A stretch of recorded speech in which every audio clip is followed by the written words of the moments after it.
Hey everyone, I hope you're doing really well. Well, if it's okay with you, I thought I would just take 2 or 3 minutes of your time just to share some of my thoughts. And I've been a little nervous about doing that, purely because the internet and the airwaves are now flooded with everybody giving some incredible advice. There's so many live streams. All of our favorite preachers are sharing inspirational content with us. And I kind of thought, well, what do I really have to offer in a season like this? I certainly don't come with any deep, profound theological insights that are going to make us feel really good and a lot better about this situation. I don't really have any of those clever little one-liners that some incredible preachers have that we can use as a word for the season that we hold on to. But one thing I did think, I've got a little bit of my own personal experience, and I've been through some stuff that thankfully many of us will never have to face in a lifetime. And it actually really reminded me when I heard the news that we're in a lockdown situation and it's almost like our freedom has been taken away from us, and we're in this tunnel, we've got tunnel vision, and is there any light at the end of the tunnel?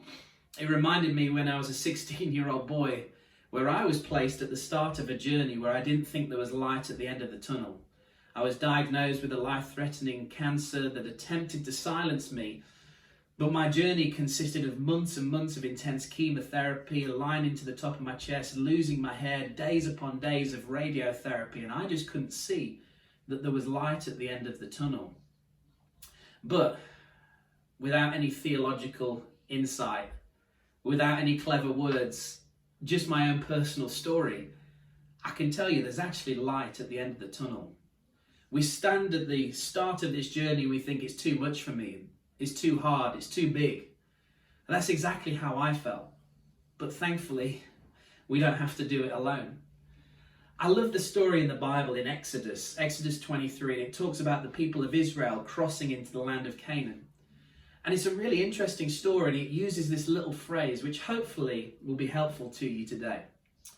So the Israeli people, they want to cross over into the land, but it says that if they were to do that too quickly, what was in the land would have consumed them. So instead, God, in his infinite wisdom, he says to them to cross in, but little by little. It's sometimes hard to hear that because we just want to get to the end of the journey. I can remember as a 16-year-old boy, I just wanted to pray the prayer of faith, wake up and everything was okay. But then I was reminded of the story of the 10 lepers. They had that very opportunity. They just presented themselves to the priest and they were completely healed. But we read that only one came back to say thank you. Sometimes we need to go through stuff. I had to walk through hell and back to see what life was really all about. So sometimes the journey is going to make us into who we are today. And I love that story because it says that the land of Canaan was big enough for the Israel people, but maybe the people weren't big enough to enter the land. So, as we start this journey, I want to encourage you, there is light at the end of the tunnel. We're going to get there together. It may be little by little, but it's going to turn us into the people that God wants us to be. There's a big land out there. We just need to become big people. Praying for you, believing that everything is going to be great.